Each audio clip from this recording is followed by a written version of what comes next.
Voilà, merci infiniment à tous les intervenants de l'après-midi et même de la journée. Merci, avant que j'oublie, merci aux étudiants de politique culturelle qui ont beaucoup aidé sur l'organisation du colloque et qui aident encore beaucoup. Merci infiniment à eux.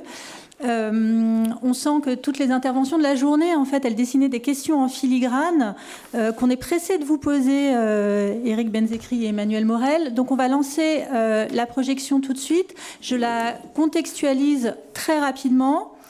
On se situe au milieu de la saison 1 de Baron Noir, épisode 4, au milieu. On va vous diffuser le deuxième morceau de l'épisode 4 de la saison 1, donc à peu près une vingtaine de minutes, 23 minutes.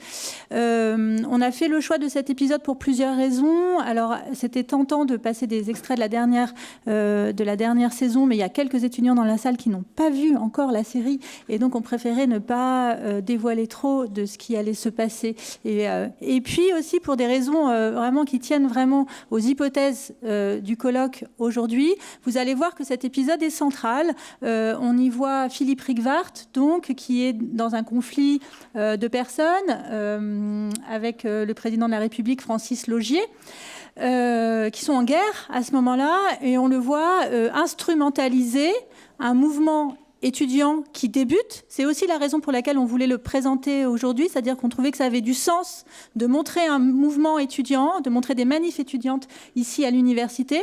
Donc on le voit instrumentaliser un mouvement étudiant pour s'opposer à ce président, alors même qu'il soutient sur le fond politique, qu'il soutient la grande réforme de l'éducation que vient de proposer Francis Laugier. Donc on va voir ce moment-là, ce moment où il est donc en lien, le personnage que vous allez voir, donc Philippe Rigvart, qui discute avec ce leader étudiant, Mehdi, qui vient de lancer un mouvement pour l'enseignement professionnel et pour que les diplômés de Bac Pro aient accès au BTS, si je me souviens bien. On aimerait vous remercier de votre présence aujourd'hui, de la discussion qui va s'engager, qui, encore une fois, se dessinait là à l'horizon de nos réflexions aujourd'hui. Et puis, on voulait vous remercier aussi pour Baron Noir. Dorothée Régnier, ce matin, disait merci aux organisateurs du colloque de m'avoir donné l'occasion de revoir la série pour la troisième fois. Merci, Éric Benzekri, de nous offrir un objet à interroger, à regarder quelque part, à questionner quelque part entre réalité et fiction. Les questionnements d'aujourd'hui étaient passionnants. On voit que dans cet extrait, donc je suis vraiment très heureuse qu'on en ait fait l'expérience, qu'on ait fait l'expérience un peu long du visionnage, même si un demi-épisode. Il est très riche, ce moment, et puis il est... bien des choses apparaissent ici. J'aimerais vous interroger d'abord sur votre rapport à l'histoire qui mobilise... oui, je voulais vous interroger sur le rapport à l'histoire. Vous l'avez vécu tous les deux. Emmanuel Morel, vous étiez déjà engagé au MJS en 90, au moment où... Après, d'accord. Ouais. Vous avez été dans des mouvements étudiants, donc j'aimerais que vous mobilisiez. Moi, j'étais adolescente dans les années 90, je me souviens de ces mouvements étudiants, je me souviens des mouvements SOS Racisme. Voilà, l'historiographie de ces mouvements-là a été établie. Moi, je la connais pas parfaitement. Je crois que les étudiants qui sont dans la salle aujourd'hui ne la connaissent pas. Est-ce que vous pourriez revenir là-dessus, revenir aussi peut-être aussi sur la signification de cet épisode, donc l'épisode du bleu de travail qui avait été, qui est un épisode historique, un député communiste, Carvalho, en 97, qui est à peine élu et qui avait promis à ses camarades d'usine de rentrer à l'Assemblée nationale avec son bleu de travail. Et donc, il a fait, et qui avait prévenu les journalistes. Et donc, voilà, ça a été aussi très, très médiatisé. Donc, j'aimerais que vous reveniez tous les deux sur des épisodes historiques et sur à la fois la signification de ces scènes ici, pour vous, Éric, et pour vous, Emmanuel, à la fois comme acteur historique et comme spectateur de la série. Qui veut commencer, comme vous voulez. C'est toi l'auteur. Oui, je suis un des auteurs. Bonjour, merci. C'est très impressionnant pour moi. Je suis très ému parce que c'est quand même...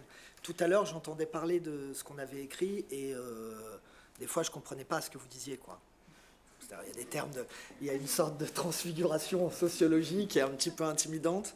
Voilà, mais merci beaucoup parce que... je ne peux pas nier que non seulement c'est émouvant, mais aussi, il y a de la fierté parce que c'est un peu ce que j'ai cherché à faire. Voilà. Je le dis, je veux dire, je pense pas que, vous voyez... Une série pour universitaires. Non, une série pour qu'on en parle. C'est-à-dire pas qu'on dise c'est formidable, mais que je veux dire ça crée un début de discussion, car je pense que c'est ce dont on manque le plus de discussion aujourd'hui. Et c'est une de mes obsessions dans la série que je prépare en ce moment. On ne parle que de ça, puisque nous sommes chacun sur nos téléphones et que nous sommes incapables de parler à autre chose qu'à des doubles clonés de nous-mêmes. Bon, vous connaissez, puis je ne vais pas parler de ça, ça n'a aucun intérêt aujourd'hui. Mais à l'époque des mouvements étudiants, au moins on parlait, puisque un amphi nous réunissait. Voilà. Et donc il y avait des fractions politiques qui se réunissaient, chacun dans leur local toutes les semaines, plusieurs fois par semaine, plusieurs fois par jour. En fait, nous ne vivions que comme ça. Nous nous socialisions comme ça. Je ne sais pas si ça se dit, mais voilà. On mangeait ensemble, nous rencontrions nos petites amies, nos petits copains dans le cadre militant, nous nous marions, nous avions des enfants qui venions avec nous aux manifestations que nous organisions, et il y avait une sorte de grande chaîne. Bon, tout ça n'existe plus. Voilà. C'est un drame. Moi, je le dis comme je le pense. C'est un drame, pas pour les idées que ça portait, mais pour le collectif que ça crée. Voilà. Alors, donc, moi, j'ai un rapport affectif aux coordinations étudiantes, parce qu'il y a à la fois le pire et le meilleur de la politique. C'est-à-dire le pire, la magouille, la violence, et le meilleur, c'est-à-dire faire émerger quelque chose dans le débat public qui viennent des profondeurs de la société et qui est relayé par des organisations qui aujourd'hui sont détruites et qui correspondent pourtant à ce dont a besoin l'État pour continuer à pouvoir faire vivre la société comme un objet d'unité, c'est-à-dire des corps intermédiaires, que sont les partis, les syndicats, les associations de parents d'élèves et tout ça. Mais il est meilleur que moi, il vous dira plus. Moi, je le vis comme une grande perte et comme quelque chose dont il faut témoigner de la nécessité dans la vie. Alors, tout à l'heure, Emmanuel, à la fin de l'extrait, je regarde très peu la saison 1, parce que comme elle est moins... bon, on tâtonnait, donc j'aurais pas fait ça comme ça aujourd'hui, j'aurais mis plus de vitesse, ça m'énervait, j'avais envie de couper des fois, j'avais envie de rajouter des trucs, bon... Donc je la regarde peu, mais c'était bien quand même, je suis content. Voilà, mais il me disait, Emmanuel, il y a jamais le MJS est capable de noyauter un mouvement ou de faire... Voilà. Eh bien, en fait, si. C'est arrivé une fois. Oui, voilà. Via la fraction du MJS dans l'UNEF, c'est-à-dire Benoît Hamon. Oui, et donc il y avait eu un accord objectif entre les Rocardiens et la CNT. La CNT, Confédération nationale du travail, donc des anards qui jouaient le rôle du NPA là, dans l'extrait. Et nous avions, nous, à l'UNEF, qui était dirigé à l'époque par l'aile gauche du Parti socialiste, inventé une chanson qui faisait Rue des Vignoles, qui était le nom de la rue dans laquelle était le local de la CNT, rue des Vignoles, on aime bien les Rocardiens, caution des coordinations, on aime bien qui ça, les Rocardiens, où ça, rue des Vignoles, le. Voilà. Donc, si, il est arrivé une fois dans l'histoire que les Rocardiens, qui sont eux-mêmes issus de mouvements gauchistes, le PSU, fricotent avec l'extrême gauche pour faire échouer une progression de la gauche du Parti socialiste, puisque ce qui était plus important pour tout le monde était le Parti socialiste. Et donc il fallait affaiblir l'aile gauche du Parti socialiste en affaiblissant le mouvement étudiant dirigé par les gauches du Parti socialiste. Ça n'a pas d'intérêt. C'était l'enjeu, c'était une manifestation. Un mouvement énorme d'ailleurs. C'était, je ne sais plus ce que c'était parce que j'oublie. Et en fait, tout ça est un compactage de tous les mouvements que j'ai vécus, c'est-à-dire beaucoup, puisque j'ai commencé très tôt, en 1990. Au mouvement contre Jospin. Bah oui. Donc là, contre Laugier. Et puis après, il y en a eu plein d'autres. Et puis là, je ne sais plus lequel c'est, parce que comme j'étais un militant professionnel, voilà, la seule chose qui reste de mes souvenirs, c'est que c'est le 12, la manif, parce que dans Les Nuls, Alain Chabat, tout ça, quand ils faisaient leur fausse pub, toutes les sorties de films qui parodiaient, il y avait marqué « Sortie le 12 ». Voilà. Et donc, voilà, la manif est le 12 novembre. Donc, si vous voulez, ce qui est intéressant là-dedans, c'est qu'en peu de temps, il y a une sorte de décodage accéléré et assez bestial. Voilà. Mais je vous promets que c'est vraiment à peu près 10 fois, pour être gentil, plus bestial que ça. Voilà. C'était vraiment des moments de tension forts où on grandit de 10 ans en une semaine. Et où les militants qui dirigent ces mouvements et qui grandissent dedans deviennent les meilleurs dirigeants du parti ou du syndicat 5 ans plus tard. Parce que ce sont des moments de socialisation politique accélérés qui valent bien mieux que, comment on dit, les trucs par Internet aujourd'hui, MOOC, je sais. Voilà. Que 25 000 MOOC, tout ça, vous êtes en réel, dans des cafés, dans des AG, il faut convaincre des gens, il faut se lever à 5 h du matin, mettre en grève un bahut, rassembler des contacts, téléphoner, faire venir. Bon, voilà, vous faites. Et après, vous vous réveillez, vous avez 35 ans, vous dites ah bon, mais tout ça est passé si vite.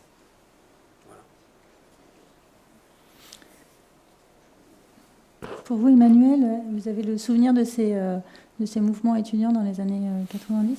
Oui, mais alors moi, bon, d'abord, j'étais un militant étudiant bourgeois.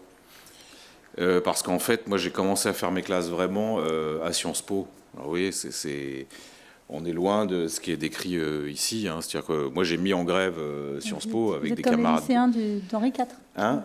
J'étais aussi Henri IV, oui. Mais j'étais pas militant à l'époque. Donc, évidemment, c'est pas comme ça. Mais il y a plusieurs choses qui me paraissent essentielles dans cet épisode. Peut-être pour revenir sur ce que dit Éric, d'abord, il faut avoir conscience qu'on était des militants en continu. Oui. C'est-à-dire qu'on militait le matin, le midi, le soir, la nuit. Il y en a quelques-uns, enfin j'en vois au moins une dans cette salle, c'est-à-dire qu'on vouait notre vie aux organisations étudiantes. Alors moi, j'étais en effet au MJS, j'étais à l'UNEF, j'animais un courant de jeunes, mais des jeunes déjà très ringards et très archaïques. Lui était c'est le courant de la gauche socialiste, le courant qui était dirigé par Julien Drey, Jean-Luc Mélenchon, Marie-Noëlle Lienemann. C'est un courant très puissant dans la jeunesse. Moi, j'étais dans un truc assez microscopique, pas gauchiste. C'était compliqué. Mais en tout cas, voilà. D'abord, première chose, c'est du militantisme en continu. Ensuite, il faut se représenter la chose. Les années 90, nous n'avons pas... les réseaux sociaux, ça n'existe pas. Les portables, ça n'existe pas. Et donc, il y a une matérialité du militantisme et de la politique qui pourrait paraître totalement incongrue aujourd'hui. On écrit des tracts avec des stylos, oui, ensemble, dans des locaux. On a chacun nos locaux, local syndical, local de fraction, local de sous-parti. On utilise des téléphones avec des cadrans. Oui. Généralement pour appeler les dirigeants qui sont au-dessus de nous. J'ai un souvenir à Henri IV, justement, très précis. Mais maintenant, il y a prescription, donc je peux le dire. C'était un mouvement, il y avait Delphine Bateau, qui était une jeune leader lycéenne, et qui, toutes les 15 minutes, partait en courant parce qu'elle allait appeler avec la seule cabine du lycée un certain Julien Drey, qui est un de ceux qui a inspiré Baron Noir. Il y avait donc cette matérialité, hein, du militantisme, et puis des organisations puissantes. Parce que là, il y a des étudiants dans cette salle, tout ça, on parle d'un monde qui est révolu. Je ne sais pas s'il faut en avoir la nostalgie. Moi, j'ai évidemment une nostalgie puissante aussi quand je regarde Baron Noir, parce que ça parle de notre jeunesse, hein, de la même façon que Charles Péguy, quand il a écrit Notre jeunesse, il se rappelle d'une période qui est révolue. Éric Benzekri, quand il fait Baron Noir, il fait aussi une série qui parle de notre jeunesse. Ça me paraît important. Mais après, moi, je reviens sur l'épisode, parce que quand même, je trouve que vous avez raison de le choisir, même si moi, la saison 1 n'est pas ma saison préférée. Mais finalement, il y a tout dans cet épisode. C'est-à-dire, il y a à la fois la référence à des événements qui ont existé, Carvalho à l'Assemblée. Ça n'avait pas eu du tout l'écho médiatique que ça a dans la série, parce que dans la série, c'est un moment de basculement quasi historique. Bon, Carvalho, Ça avait occupé, je ne sais même pas si ça avait fait le journal de 20 heures. Les mouvements lycéens, bon là aussi, c'était très puissant dans les années 90, surtout quand la gauche était au pouvoir, notamment Lionel Jospin, ministre de l'Éducation nationale, et que des amis dont faisait partie Éric, et des leaders comme Julien Drey et d'autres, jouaient un rapport de force au sein du Parti socialiste via des mouvements lycéens. Et ça, c'est très bien montré dans l'épisode. Mais ce qui est bien montré aussi, c'est que la politique, c'est d'abord, avant tout, la maîtrise de l'agenda. Ouais. Tous les grands dirigeants politiques, et j'en connais quelques-uns, commencent toujours les réunions en disant la priorité, c'est maîtriser l'agenda. Et tout le débat 12 novembre, 27 octobre, ça n'est pas du tout un débat superfétatoire, c'est un débat central qui maîtrise l'agenda politique, qui maîtrise le temps politique, maîtrise l'événement. Maîtrise l'événement et non pas méprise l'événement. Je sais que François Mitterrand avait cette phrase extraordinaire. Il disait il faut mépriser l'événement. Mais là, en l'occurrence, on parle de maîtriser l'événement. Il y a autre chose dans cet épisode qui me semble très important. La politique, c'est aussi des rites, des codes. C'est aussi des costumes. Le truc de la cravate, là, ça peut paraître une petite anecdote, mais vous savez qu'en 2017, quand sont arrivés les macronistes et la France insoumise, il y a eu un débat pendant plusieurs semaines porté au bureau de l'Assemblée, c'est-à-dire où il y a les présidents de groupe pour savoir si oui ou non, désormais, la cravate était obligatoire. Pendant un siècle, cette question n'avait jamais fait l'objet de débat. Et puis finalement, et vous avez vu que maintenant, la cravate n'est plus obligatoire à l'Assemblée. Mais le costume, c'est aussi le costume de l'ouvrier, porté par Carvalho et ici par Rick Vart, qui a évidemment une symbolique très forte. Mais par rapport à ce que j'ai entendu sur Baron Noir et ce que j'ai lu aussi, tout est vrai, mais il y a quand même ce qui est très important dans cet épisode et qui illustre bien ce qui fait que cette série n'est pas qu'une série de solférinologie ou tout ça, mais que c'est quelque chose d'universel. D'ailleurs, je ne sais pas si vous vous rendez compte, mais il faudrait quand même écrire un article pour expliquer comment une série qui parle des heures et des malheurs d'un parti socialiste dans un petit pays de l'Europe occidentale est vendue dans 80 pays, fait l'objet de tweets enthousiastes de showrunners américains. C'est ça dont on parle. Et c'est pour ça qu'il y a des colloques universitaires, c'est pas fini. Parce qu'il y a quelque chose qui dépasse de loin, peut-être même, qui dépasse sûrement ce que vous voulez faire, Éric et Delafont, je crois que c'est ça. Là, on est sur quelque chose qui devient universel tout d'un coup. Mais pourquoi ça devient universel ? C'est parce qu'on ne parle pas seulement de manipulation, de communication ou de magouille quand on voit de l'événement. Avant tout, on parle du fond. Parce que les sujets qui sont soulevés, là, c'est des sujets dont on parle encore aujourd'hui. C'est est-ce que la discrimination positive, ça va à l'encontre du modèle républicain ? Comment on fait pour que les classes populaires ne décrochent pas de l'enseignement supérieur ? Voilà. Et comment on fait pour réparer ce qui sera après, dans la présidentielle qui suit immédiatement l'épisode, le mot le plus important, la fracture sociale. C'est parce que Baron Noir, elle évoque toutes ces questions, à commencer d'ailleurs par la question principale, et c'est en ça, je pense que Éric, c'est un scénariste républicain, alors que ça, c'est une série républicaine, à commencer par la question de l'éducation. Parce que vous remarquerez, dans chaque saison, l'éducation, ça devient un enjeu central. Et en particulier, comment faire en sorte que les enfants des classes populaires, elles accèdent à l'éducation, elles aient les mêmes droits que les bourgeois. Et vous avez, je crois que c'est la saison 2, où Balzan va se battre pour une proposition de loi qui d'ailleurs, à mon avis, devrait inspirer des candidats de gauche à la présidentielle ou aux législatives, qui est, est-ce que, vous savez, à un moment, il y a toutes ces familles qui disent on veut des blancs, qui manifestent en disant on veut des blancs.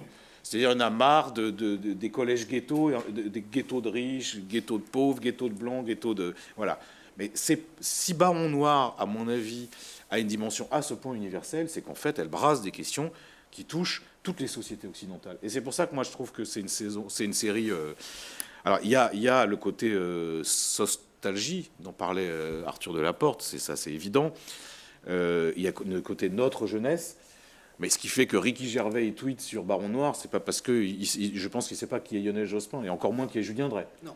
Par contre, il sait qu'il y a un problème d'accès des Noirs à l'université.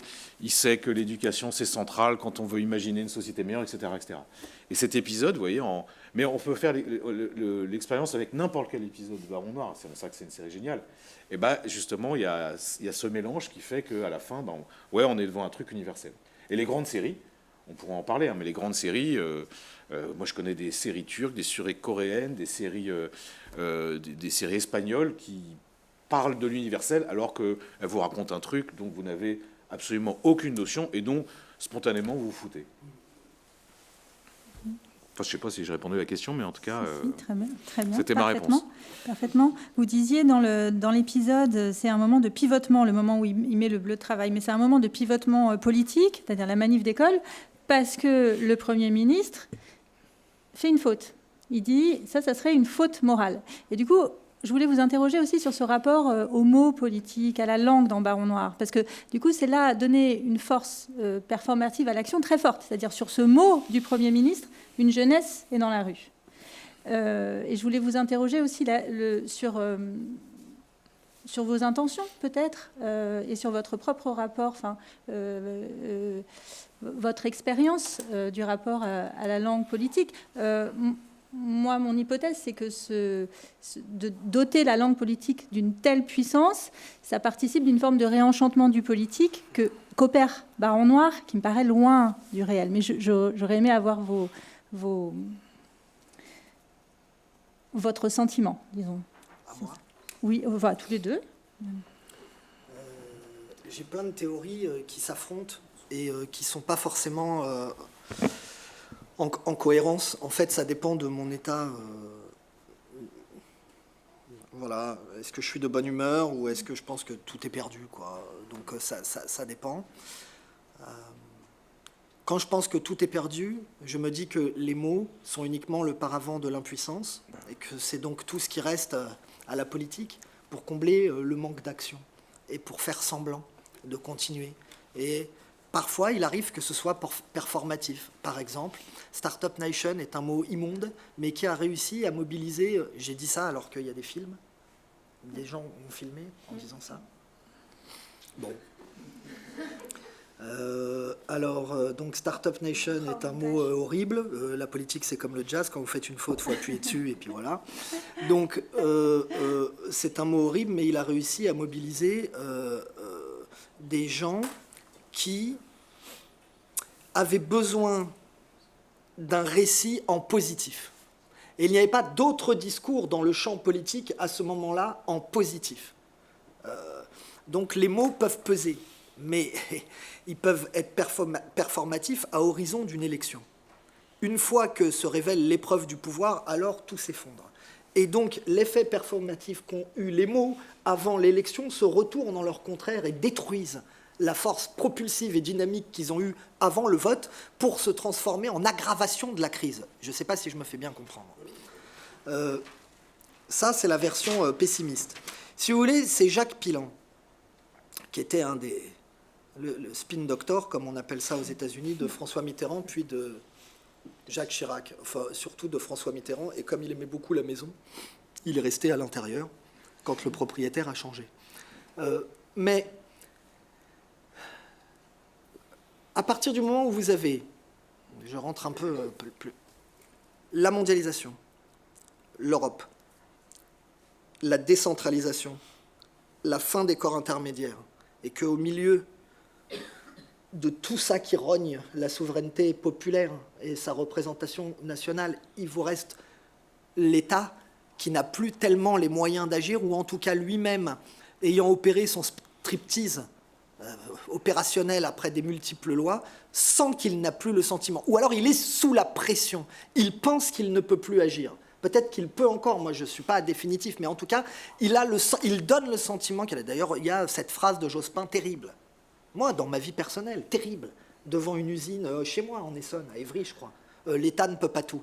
Personne n'a dit que l'État pouvait tout. Et tu es obligé de dire ça, à ce moment-là. L'État ne peut pas tout, ça veut dire qu'il ne peut rien. Parce que quand on apprend à parler aux enfants, il ne faut pas parler en négatif. Je ne dis pas que le peuple est un enfant. Mais je dis que quand on dit une phrase et qu'on est le candidat du Parti socialiste, on ne dit pas « l'État ne peut pas tout », parce que ça veut dire « l'État ne peut rien ». Voilà. Sinon, il aurait dit « l'État peut beaucoup ». Et on va voir ce qu'on peut faire.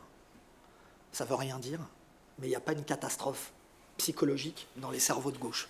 Vous voyez ? Bon, parce qu'il y a plein de gens qui dépendent que de la politique. Vous voyez ? Ceux qui ont que un salaire pour vivre, un bout de diplôme, un truc, et voilà, ils ont que ça. Bon, les autres, ils peuvent se débrouiller. Moi, j'ai pu me débrouiller autrement, si vous voulez.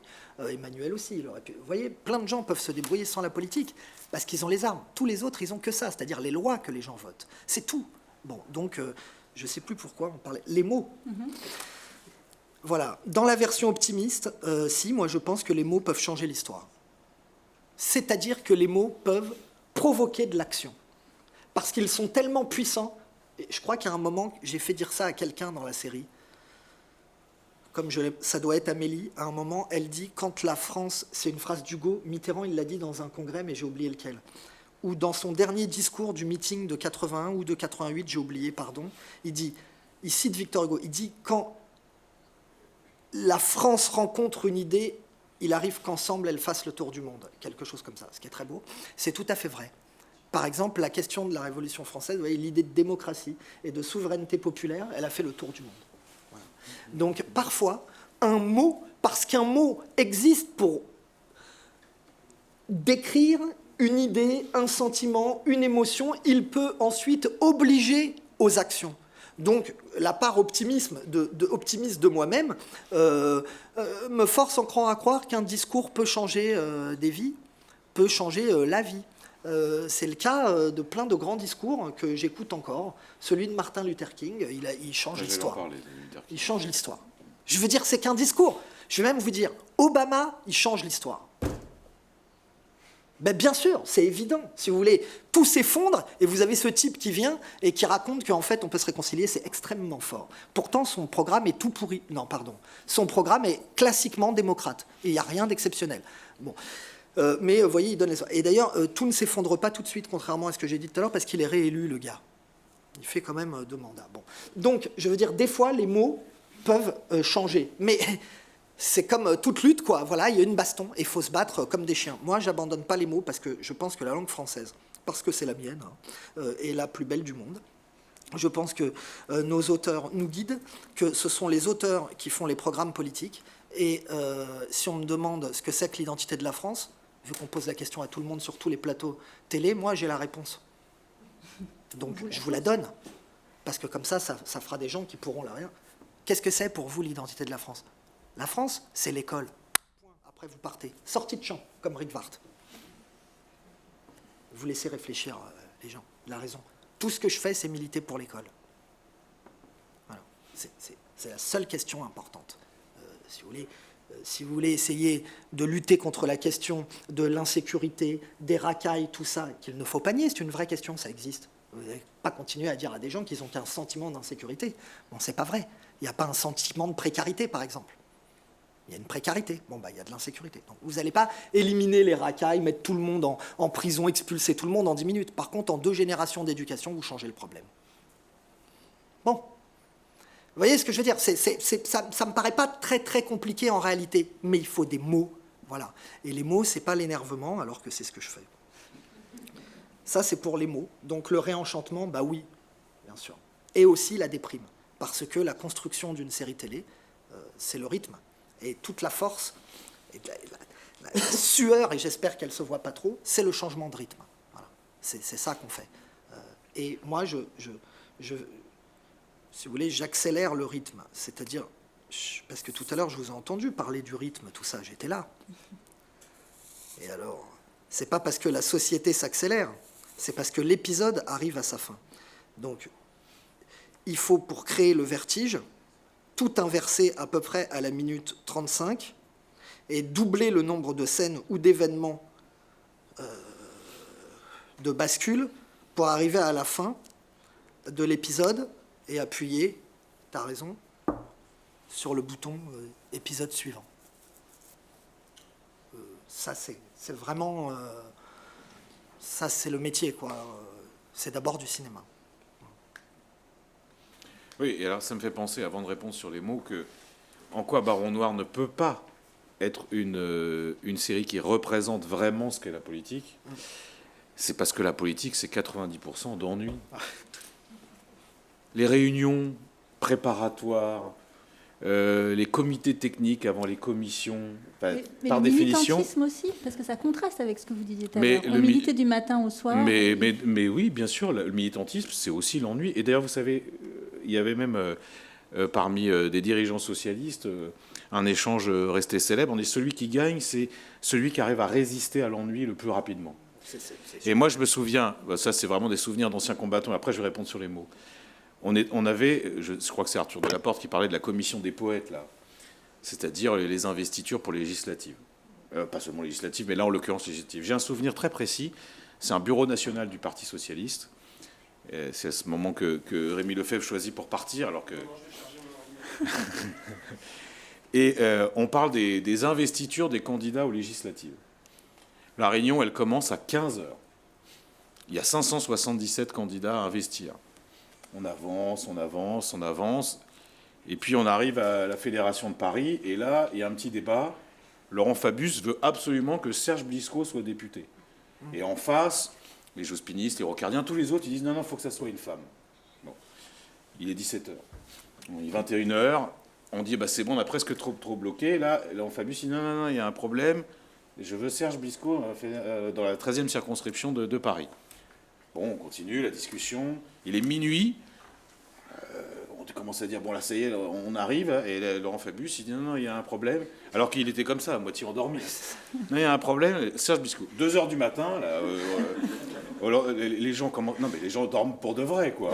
Et là, on dit, bon, c'est bon, on a réglé. Et là, il y a Laurent Fabius qui se réveille comme ça. Il dit, non. Il y a un problème sur la circonscription de Serge Blisco. Et à 3h du matin, qu'est-ce qui s'est passé ? Serge Blisco est devenu député.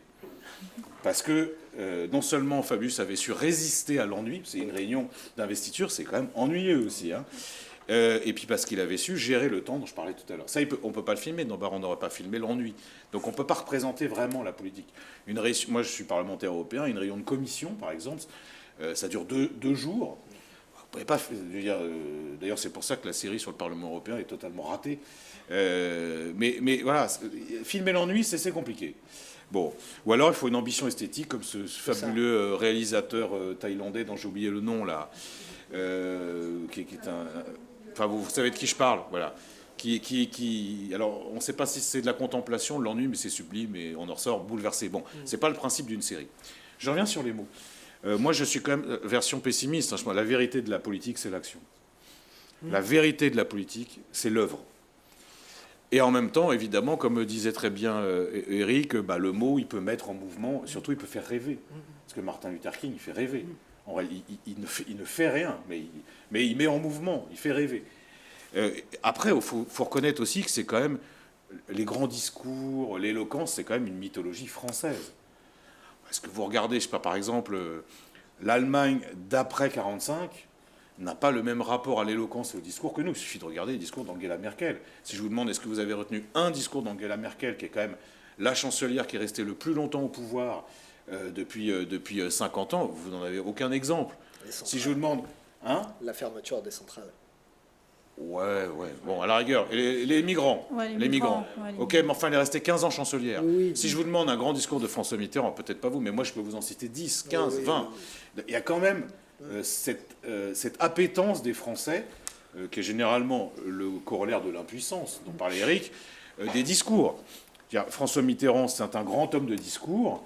C'est un homme fabuleux de discours. Après, sur les actes, on peut discuter. Mais je remarque quand même, d'ailleurs, que dans la mythologie de la gauche française, parce que je crois que c'est toi, Arthur, qui parlait de Mendès. Voilà. Mendès, par exemple, c'est une figure, une référence absolue pour plein d'hommes de gauche. Mais en réalité, il n'a pas fait grand-chose. Hein. Il est resté 7 mois au pouvoir. Bon, il y a un épisode de la décolonisation, il a mis du lait dans les écoles, mais par rapport à l'œuvre d'un Mitterrand, et j'irai même plus loin, je vais vous provoquer, hein, même par rapport à l'œuvre d'un Guy Mollet, en termes social. Hein, Guy Mollet, il fait la réduction du temps de travail, une augmentation massive des salaires, la retraite, tout ça. Bon, mais comme quoi les mots, les discours, parce que Mendès était aussi un grand homme de discours, c'est très important. De la même façon, si j'étais encore plus provocateur, et si je m'attaquais vraiment à ce qui est pour nous, socialistes, un mythe absolu, Jaurès, dont les textes sont prodigieux, magnifiques, sublimes, c'est de la littérature, Jean Jaurès. En même temps, il n'est jamais au pouvoir.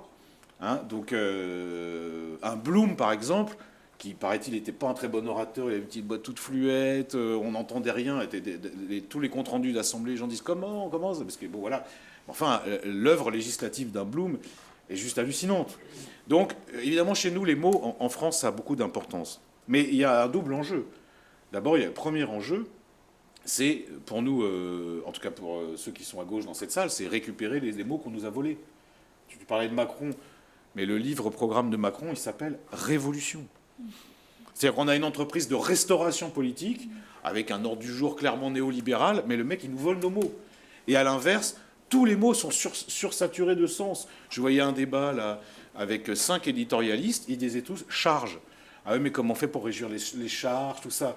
Il n'y avait pas un mec qui pouvait dire non, mais ce n'est pas des charges, c'est des cotisations sociales, c'est du salaire différé.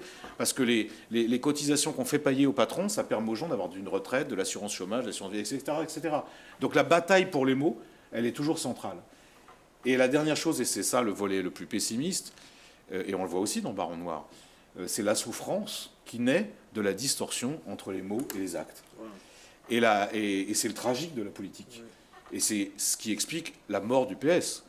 La mort du Parti socialiste, c'est aussi une distorsion trop forte, spectaculaire, douloureuse, tragique entre les mots et les actes. Et de ce point de vue-là, le quinquennat de François Hollande aurait été une longue série de distorsions, de fractures entre les mots et les actes. Je ne sais pas si j'ai répondu à votre question. Très très bien, oui bien sûr. Federico, tu veux... les micros sont... Les micros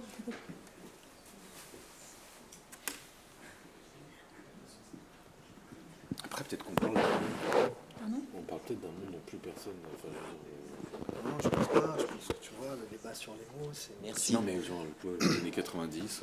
Par rapport à cette question des mots qui, moi, me touche particulièrement, en fait, j'en profite pour faire la pub d'une excellente maison d'édition que vous connaissez peut-être, Anna Mosa, qui a lancé une collection qui s'appelle Le mot est faible. Ouais. Et ils prennent tout un tas de mots. Donc, ils ont fait nation, race, peuple, histoire, révolution, j'ai fait émancipation. Bon, voilà. Et avec cette idée qu'il faut recharger les mots, il faut restaurer le sens des mots lorsqu'ils sont galvaudés dans le débat public, instrumentalisés, dévoyés. Donc voilà, c'est vraiment un travail très important à la fois intellectuellement et politiquement, parce que les deux choses sont extrêmement liées. Qu'est-ce que vous pensez à la fois, toi, Éric, en tant que scénariste, et toi, en tant qu'homme politique, des modalités concrètes, pratiques, par lesquelles on peut récupérer un certain nombre de mots de la gauche lorsqu'elles sont prises d'assaut par notamment des forces néolibérales. Je ne sais pas, est-ce qu'il faut abandonner un certain nombre de mots lorsque leur sens devient trop polysémique ou voire même infréquentable, comme je sais pas, le mot nation par exemple, ou le mot nationalisme, ou est-ce qu'il faut donner une définition alternative de ce mot tout en gardant le même pour se différencier par exemple des usages qu'on en fait à l'extrême droite? Voilà. Est-ce que dans un travail scénaristique, on doit plutôt privilégier l'hypothèse du débat autour des mots, ou au contraire d'arrêter d'utiliser certains mots lorsqu'ils deviennent inemployables et d'en trouver d'autres? Et comment on fait ça dans l'arène politique? Vas-y, non. C'est une question, c'est une question compliquée. Moi, je pense qu'il faut ne rien céder sur le terrain des mots. La République, par exemple, c'est un autre mot. Alors, le problème de la République, c'est que tout le monde l'invoque, tout le monde l'évoque, tout le monde s'en réclame, au point que ça devient un signifiant vide. C'est vrai. Comme la nation, comme même souveraineté. Il n'y a pas plus beau mot que celui de souveraineté. Mais évidemment, comme il est alors à la fois récupéré par des forces conservatrices, par exemple, ou voire d'extrême droite, mais c'est aussi parce que nous, on leur a laissé le mot, hein, Ouais. et critiqué par d'autres. Moi, je vais vous prendre juste un exemple, en fait, c'est peuple. Peuple, populisme. Et le populisme, au départ, au au 19e siècle, 20e siècle, ça concerne pas grand-chose. C'est un courant esthétique en littérature, la littérature populiste, ça donne Hôtel du Nord, il y a même un prix du roman populiste. C'est-à-dire, en gros, une esthétique qui donne à voir la vie des classes populaires. Ça, c'est le populisme. Après, il y a un courant russe aussi. Hein, le populisme, c'est dans les années 20. Pareil, c'est une conception de l'art qui essaye. C'est pas le réalisme qu'on verra après, le réalisme soviétique. Hein, c'est un courant avant. Bon, populisme, c'est ça. Ça progresse. C'est aussi un courant américain, le mouvement populiste, mais qui n'a rien d'extrême droite. Hein, voilà. Bon. Et puis, parce qu'il y a le mot peuple, se revendiquer du peuple, et c'est noble. C'est plus que noble, même. C'est normalement ce que n'importe quel dirigeant de gauche devrait faire. Et puis arrivent les premiers débats sur l'Europe, Maastricht, et surtout 2005, le TCE. Et là, populiste, ça devient un mot valise qui consiste à discréditer toute personne qui était en désaccord avec l'autoproclamé cercle de la raison. Vous savez, ceux qui disaient « si vous votez non à Maastricht, c'est la catastrophe, la France va s'effondrer ». Et pire encore, en 2005, alors je vous parle d'un temps que certains ne connaissent pas, mais il y avait un débat sur le traité constitutionnel européen. Il y avait des gens de droite et des gens de gauche qui disaient « il ne faut pas voter pour ce traité parce que ça va accélérer le libre-échange généralisé, l'austérité budgétaire ». Enfin, je fais court, hein. Et vous aviez comme ça des gens qui se revendiquaient de l'élite, ou même qui s'autoproclamaient cercle de la raison, c'est comme ça qu'ils disaient, et qui balançaient à tous le mot populiste. Vous êtes populiste, c'est populiste, sans que jamais à un moment s'interroge en disant mais populiste, c'est proche du peuple, mais moi je suis c'est pas démagogue. Donc, vous voyez, le problème des mots, c'est qu'ils sont utilisés à mauvais escient parfois par nos adversaires politiques pour nous discréditer. Et moi je pense que parfois il faut les assumer. Et d'ailleurs, à un moment, ce qu'a fait aussi le succès de Mélenchon, par exemple, en 2017, c'est que je ne sais plus qui, à un moment, l'a traité de populiste. Il dit, bah, allez, ouais, populiste. Je suis de gauche, mais je suis populiste et je vous emmerde. Voilà. Mais vous voyez bien que là, le combat politique, c'est un combat pour se réapproprier des mots, en changer le sens. Voilà. Bon, mais c'est pas toujours simple. Nation, par exemple. Alors même qu'en tant qu'homme de gauche, on devrait être à l'aise avec l'idée de nation, parce que c'est une idée qui était portée par la gauche, hein, par définition, c'est compliqué. Moi, je me souviens d'avoir fait une interview dans Le Monde où j'avais cité le bouquin de Debray qui s'appelait « L'éloge de la frontière », et je disais que la gauche devait réinvestir la notion de frontière, et j'ai eu un communiqué de presse immédiatement après, par des amis de Benoît Hamon, qui disait que j'étais l'allié objectif de Salvini, alors que j'avais utilisé un mot « frontière » qui, en soi... ça dépend de ce qu'on en fait, quoi.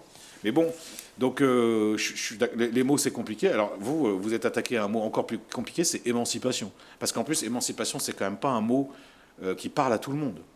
Il n'y a que peuple et nation. Bon, je pense que tout le monde... mais alors, populisme, c'est intéressant. Mais émancipation, c'est au cœur de la doctrine socialiste, c'est au cœur de la doctrine même révolutionnaire. Mais alors, je vais le lire, votre livre, parce que c'est pas évident, hein. Mais la droite l'utilise pas beaucoup, hein, quand même. Macron un peu, mais la droite pas du tout, parce qu'en fait, clairement, c'est pas son projet, quoi.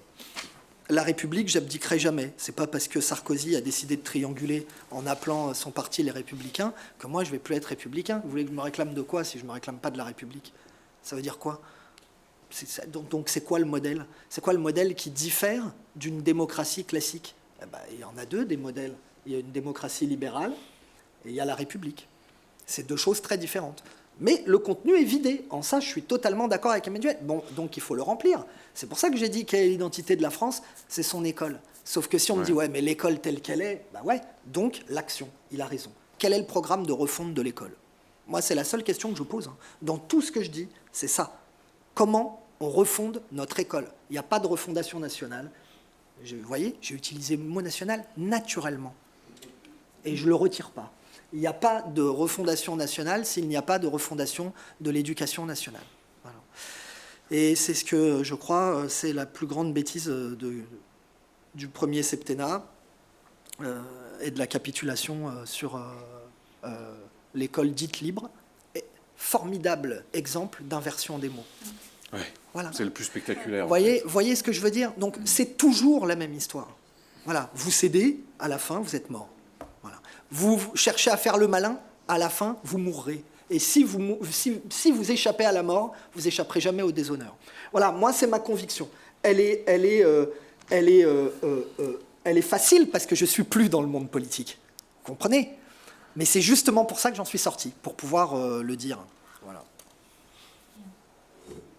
Merci. Oui, Rémi avait une question, juste pour juste une précision, un commentaire. C'est du spectacle des propositions politiques faites sur l'école et des discussions qu'on avait pu avoir, alors pour moi sur l'école avec Federico sur le populisme, qu'on s'est dit que ça valait la peine de l'interroger collectivement, scientifiquement, à l'université. Donc quelque part, il y a là dans la série quelque chose, un acte, je veux dire, qui a été entendu, disons, qui est accueilli par ses destinataires, puisqu'on sent bien là qu'il y a une proposition qui demande à être discutée sur le plan public. Oui, Rémi.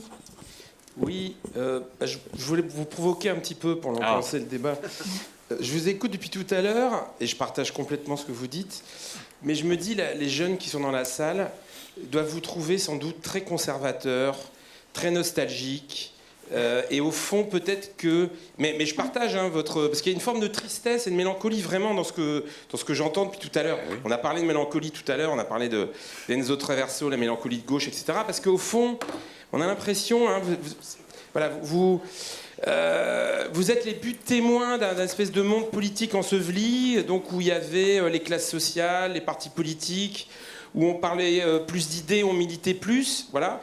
Moi, j'en suis assez convaincu. Je pense qu'effectivement, on vit une période où on a liquidé tout un certain nombre de choses qui sont hyper importantes. Et en même temps... hier, je faisais des entretiens avec des jeunes de la primaire populaire, qui est une expérience assez intéressante, bon, moi que je ne partage pas, mais bon.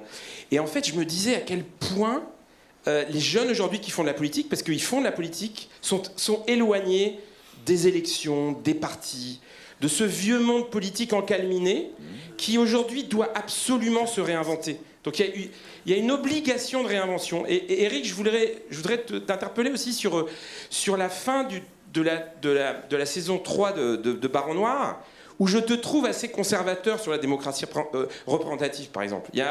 Et on a l'impression que tu as inventé Mercier, qui est quelque chose d'extraordinaire en termes d'expérience de pensée, d'expérience scénaristique, d'avoir mis comme ça dans la fiction le leader que les Gilets jaunes n'ont pas réussi à produire, ou le lead avec un mélange aussi Nuit debout. Donc tu le mets et tu mets le populisme, une forme de populisme encore plus qui va encore plus loin que Mélenchon dans le débat. Et il y a dans le débat télévisé, il y a donc Rivart qui fait une défense et illustration de la démocratie représentative, et dans sa version. Donc c'est sans doute la tienne, parce que là je pense que c'est toi aussi qui parle. Enfin, je ne sais pas, en tout cas tu vas nous le dire. Et qui est finalement de dire, voilà, rien ne remplacera les élections, les programmes, le débat, etc. Voilà. Alors, je suis assez d'accord avec toi, et en même temps je me dis là on voit peut-être...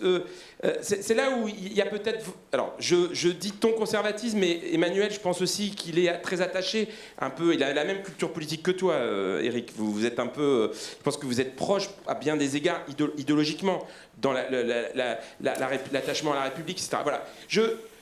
Juste cette remarque-là. C'est-à-dire, aujourd'hui... Mercier, ça marche pas. Mercier, effectivement, ça pose plein de problèmes. Mais par exemple, le tirage au sort. Je sais pas, prenons la question du tirage au sort. C'est une question qui est formidablement intéressante à repenser. Il y a beaucoup de pensées politiques aujourd'hui, au-delà du populisme, qui se disent « Oui, mais le tirage au sort, c'était les Grecs. C'est aussi le rejet de la professionnalisation politique. » Moi, je pense, par exemple, que le tirage au sort, évidemment, ça ne peut pas remplacer l'élection, mais c'est un instrument de régénération de la démocratie. Voilà, donc c'est juste pour vous dire, est-ce que vous n'êtes pas conservateur? Est-ce que vous n'êtes pas nostalgique? Est-ce qu'il ne faut pas réinventer la politique et la démocratie? Donc on a accueilli Thomas Bourignon, producteur et réalisateur des 4 derniers épisodes de la saison 3. Et monteur de tous les épisodes. Ah. Bonsoir.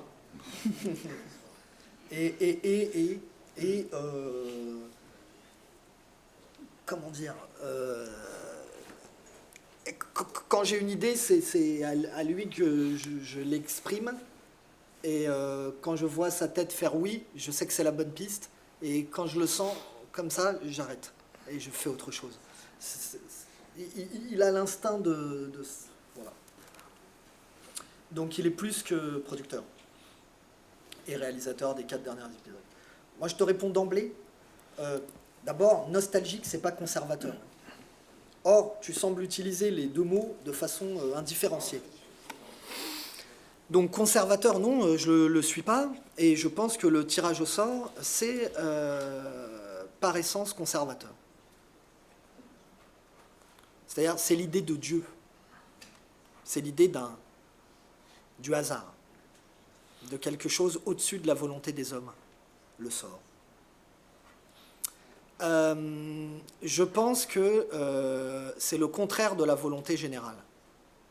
Je pense que c'est le contraire de ce qui doit faire acheminer à une décision, c'est-à-dire un débat et une discussion. Je pense que ça contrevient totalement à la possibilité de faire s'engager des gens. À quoi bon s'engager si au final on tire au sort ?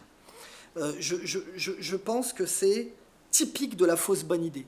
Je pense que c'est une idée, si vous voulez, c'est comme quand vous gérez un club de foot, que vous êtes dans la merde à la fin du mercato et que vous faites un panic buy, voilà, en achetant un sombre brésilien sur la foi d'une vidéo YouTube que vous vend un agent pourri à la ramasse. Voilà. C'est ça le tirage au sort. C'est la merde, il y a des manifs, la démocratie est abîmée, elle est attaquée. Attends, regarde, elle est attaquée en son sein. Voilà. Et on cherche une idée pour qu'on règle ça comme ça. Parce que vous êtes des habitués de la Ve République. Parce que vous pensez qu'un individu va tout changer. Alors pourquoi pas un système politique ? Mais c'est pas ça qui change les choses. C'est le débat, la réflexion et surtout la détermination. Rick Vart, il répète la même chose depuis le début de l'épisode 1 jusqu'à la fin. C'est pour ça qu'il est élu président de la République. Parce qu'on sait qui il est.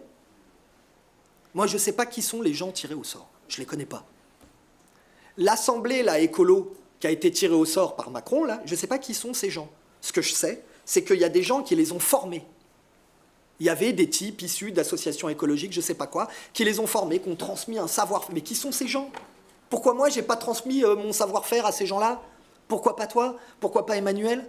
Et à la fin, ils étaient tous ultra écolos. Ah bon ? C'est le tirage. Ça, c'est de la démocratie, ça, ou c'est de la manip ? Et d'ailleurs, c'était une formidable idée, puisqu'à la fin, le président qui a lui-même convoqué l'Assemblée est obligé de ne pas reprendre le programme. Bon. Donc, vous êtes obligé encore de mentir et de trahir. Donc, c'est Montebourg qui avait fait un bouquin qui s'appelait « La machine à trahir ». Eh ben, c'est un beau titre. Je pense que c'est une nouvelle machine à trahir. Je pense qu'il n'y a pas de miracle, de secret. Je pense qu'il faut se coltiner le réel, que c'est dur. Voilà. Que la démocratie, c'est dur. Voilà. Et il faut, et c'est ça l'âge adulte. L'âge adulte, c'est de se dire, la vie, c'est pas super. Il va pas y avoir la révolution socialiste qui va régler tous les problèmes, y compris l'antisémitisme, le racisme, le sexisme. C'est pas vrai. Il y a tous les problèmes, c'est une grosse merde. Voilà. Et il faut être responsable. En ça, je suis conservateur. La responsabilité, ça veut dire accepter l'état du monde pour le changer. Pas dire, il y a une idée géniale qui va tout me résoudre. Tous les gens de gauche disent, qu'est-ce qu'on va... Alors, on n'a qu'à prendre l'écologie. Voilà, ça va marcher. Alors, on devient tous écologistes, on fait l'union autour de... Mais qu'est-ce que vous racontez ? Panic buy. L'agent pourri, on achète un Brésilien milieu de terrain. N'importe quoi. Oui, l'écologie, c'est hyper important, mais enfin, le reste disparaît pas non plus. Voilà. Vous voyez ce que je veux... Donc, en fait, moi, je pense que nous arrivons à une... Dieu nous a abandonnés, parce que nous avons choisi de l'abandonner. Sans Dieu, nous sommes des êtres responsables de nous-mêmes. Voilà. Et on n'a ni Lénine, ni autre chose, ni Maurras. Voilà. Donc on est ensemble, on va voter pour désigner des représentants, nous allons débattre. Nous affronter par des idées, sans violence. Réguler les instincts violents qui sont en chaque être humain par l'élection. Une fois que les gens sont élus, on siffle la fin et on continue à militer des manifestations, tout ce que vous voulez. Voilà. Et à la fin, on revote. Si vous connaissez un autre système qui permet d'éviter le débat, il est très suspect. Et moi, personnellement, j'en suis pas. Et je ferai une manif contre. Et on me mettra en tôle. Et tout recommencera comme avant. Ça s'appelle une dictature. Vous pouvez mettre tout ce que vous voulez de joli autour. Dictature du prolétariat, dictature éclairée pour le côté droite, dictature le sort, je ne sais pas quoi. En fait, c'est une dictature. Donc moi, je suis contre la dictature. Voilà. C'est une position extrêmement simple et je ne peux pas en bouger. J'en bougerai jamais. En ça, tu as raison, je suis conservateur.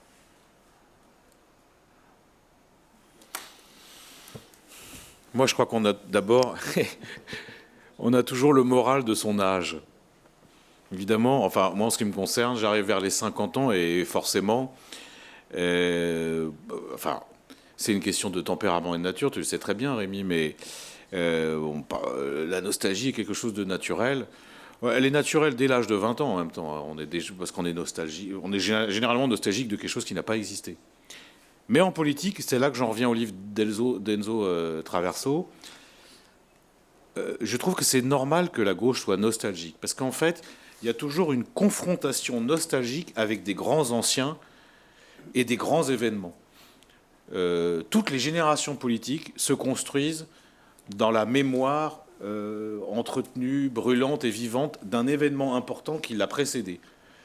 Il y a une génération qui s'est construite sur la mythologie de 68, dans les années 70. Il y a une génération qui s'est construite dans la mythologie de 81. Ah, le Parti socialiste de la fin des années 70 et de 81, qu'elle était belle. Il y a une génération qui s'est construite dans la mythologie de la chute du mur. Oh, ce mouvement extraordinaire en 89, tous les jeunes de notre génération prenaient des trains pour aller en Roumanie.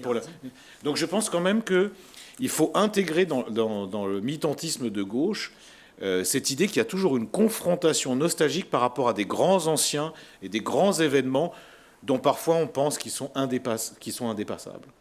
Donc ça, moi, j'assume totalement, même si j'ai bien ce que tu dis, et de toute façon, forcément que quand tu discutes avec quelqu'un un millénial, ou quelqu'un qui est né à la fin du XXe siècle, au début du XXIe siècle, bah sûrement qu'il y a plein de choses que je raconterai qui considéreront que c'est des trucs de vieux cons ou que c'est déconnecté. Mais évidemment, c'est déconnecté.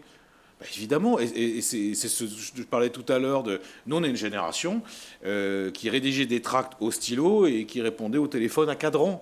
Bah forcément, tu vois, ça me paraît... Et de la même façon, moi, je pense qu'on n'est pas tellement armé par quelque chose qui est un sociologue génial, Hartmut Rosa, c'est un sociologue allemand qui décrit sur la société de l'accélération. Bah, c'est difficile, même quand on est quadragénaire comme moi ou Eric, de s'y faire, cette accélération hyper rapide, parce que nous, on est né dans un monde qui n'était pas lent, qui était beaucoup moins lent que celui de la génération 68 qui faisait ses tracts avec la Ronéo, mais qui était un petit peu plus lent. Donc, bah oui, la question de l'adaptation, elle rentre en compte aussi dans notre rapport aux politiques. Après, sur conservateur, là, je ferai un peu la même... D'abord, moi, je pense que... Alors ça, je ne l'aurais jamais dit à 20 ans, par exemple. Mais aujourd'hui, j'assume d'être conservateur sur un certain nombre de questions. Pourquoi ? Parce que je considère qu'il y a des choses qu'il faut savoir conserver. Par exemple, la lenteur de la délibération, ça doit être conservé. Pourquoi je dis ça ? Parce que je lisais dans le train en venant, là, une déclaration d'un des fondateurs, je ne sais plus si c'est Google ou Facebook, enfin, je crois que c'est Google, qui disait mais la démocratie et les États, c'est de moins en moins efficace et puis ça prend trop de temps. Ouais. Et nous, on vous propose un modèle où c'est beaucoup plus efficace et c'est beaucoup plus rapide. Ouais. Et ben moi, je pense qu'il faut conserver la lenteur de la délibération. Donc oui, il faut bien conserver. De la même façon, je m'excuse, mais tout le monde est écolo, comme disait très justement Eric, mais l'écologie, c'est préserver. On parle que de ça. Préserver un écosystème, préserver un certain rapport à la nature, préserver une sensibilité. Donc ça aussi, finalement, c'est aussi du conservatisme. Alors après, il y a toute une idéologie à côté qui habille avec des termes nouveaux, empruntant à la sociologie ceci, mais la vérité, c'est que c'est d'une façon aussi de la conservation. Puis moi, je pourrais dire, je suis conservateur, par exemple, sur notre modèle social. Parce que tous ceux qui, au nom d'un supposé progrès, une supposée accélération, adaptabilité, vous avez lu le livre de Stigler, là, il faut s'adapter. Ouais. Je m'excuse, mais moi, je veux conserver un modèle social par rapport à des gens qui veulent, au nom de l'adaptabilité, le détruire. Et je pourrais continuer encore. Je veux dire, moi, je suis pour qu'on préserve la contemplation, un rapport au monde contemplatif. Ça peut faire rigoler, mais parce que je pense que c'est constitutif des individus. Bon, bref, oui, j'assume que il faut savoir, même quand on est de gauche, et donc obsédé par l'idée de progrès, c'est-à-dire l'amélioration des conditions de vie matérielles et morales des gens qu'on veut représenter, c'est-à-dire les gens les plus vulnérables, les classes populaires, les classes moyennes, en gros, hein, les ouvriers et les employés, pour faire court. C'est ça notre mission historique à nous, la gauche. Le progrès, l'amélioration de leurs conditions de vie, ça passe par le fait de conserver des trucs. Donc moi, je l'assume. Et puis, contrairement à ce que tu dis, ça ne nous empêche pas quand même d'avoir des moments d'enthousiasme dans notre militantisme. Et puis quand on voit des choses, moi je vais vous avouer, alors là je ne serais peut-être pas d'accord avec Éric, mais moi quand j'ai vu se mettre en place le mouvement des Gilets jaunes, j'étais enthousiaste. Et je suis allé au premier mouvement. Et je me suis dit, c'est fou parce qu'on a vraiment quelque chose de très français, où à la fois il y a des revendications sociales, des manifs qui partent sur le pouvoir d'achat, il y a des revendications démocratiques, c'est des gens qui disent il faut plus de démocratie directe, ils ont raison. Moi je ne suis pas forcément un défenseur acharné de la représentation, je pense qu'il faut de la représentation, mais il faut aussi du recours à la démocratie directe. Et puis ça s'inscrit dans une histoire nationale.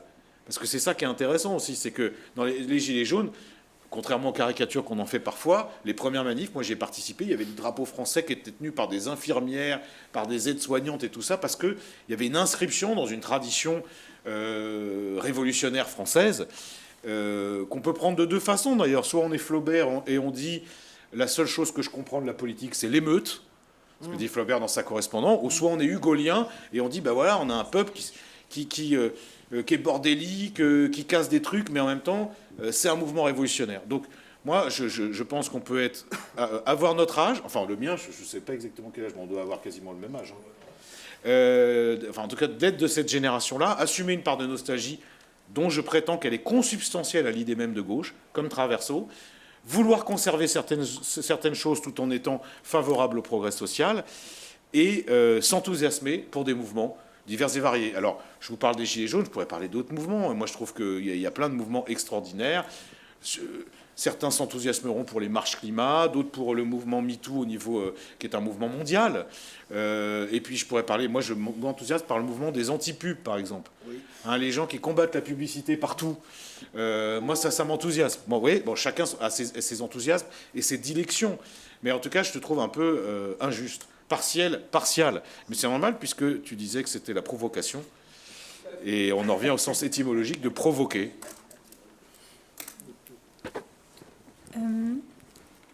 Ce matin, je vais adresser une question à Thomas et puis on prendra une question après. Ce matin, on évoquait comme un programme de recherche possible la puissance de socialisation des œuvres, c'est-à-dire le fait que certaines œuvres, parce qu'on s'y engage, on est engagé dans la production, ça peut être différents moments, dans le tournage.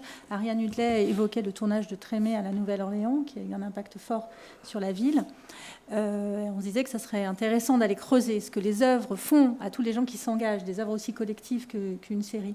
Donc je voulais vous interroger, Thomas, sur ce que Baron Noir avait changé pour vous. On en a parlé lors d'un entretien, je sais que ça a changé beaucoup. Vous m'aviez dit que c'était des années très fortes, c'est des expériences professionnelles uniques. Et j'aimerais savoir ce que ça a changé pour vous dans le rapport à la politique, peut-être dans le rapport à la production, au métier. Bonsoir, vous m'entendez ? Donc moi j'ai été producteur, je dis j'ai été parce que je ne suis plus producteur depuis quelques mois, mais j'étais producteur pendant plus de 20 ans, presque 25 ans.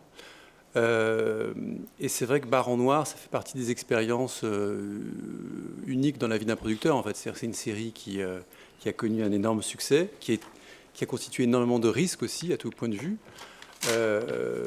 Puisqu'il n'y avait jamais eu de série politique en France où on nommait les partis politiques, où on nommait les journalistes, où on nommait les organes de presse, etc. Donc il y avait un certain nombre de prises de risques. Et c'est une série qui a occupé quasiment 10 ans de notre vie. Ce qui est beaucoup sur 25 ans de production. Et quand j'ai fait Baron Noir, j'avais droit à quelques petites récréations dans l'intervalle, puisqu'on faisait une saison tous les 2 ans. La première saison a pris plus de temps, puisqu'on a eu 3 ans d'écriture quasiment. Et donc j'avais le temps de faire une petite mini-série pour Arte, en général entre les deux, ou un unitaire pour France Télé, mais assez peu d'espace finalement, puisque c'est une série qui était extrêmement prenante à toutes les étapes, aussi bien de l'écriture que de la production, que de la post-production ou de la promotion. Donc c'est vrai que c'est une série... moi, j'avais fait Sciences Po, donc je connaissais un peu la politique à Paris. Mais quand Éric et Jean-Baptiste Delafont sont venus me voir pour me proposer la série, je me suis dit qu'il fallait que je fasse mon aggiornamento parce que j'avais été assez éloigné de la politique après mes études, parce que je travaillais beaucoup et que c'était pas forcément sur des sujets, enfin pas sur des sujets politiques en général, puisque la télévision était assez réfractaire à tout ce qui pouvait être politique. Vous l'avez sûrement vu à l'époque, en tout cas dans les années jusqu'à même encore aujourd'hui, hein, sur les chaînes publiques et les chaînes, je dirais, qui ne sont pas cryptées.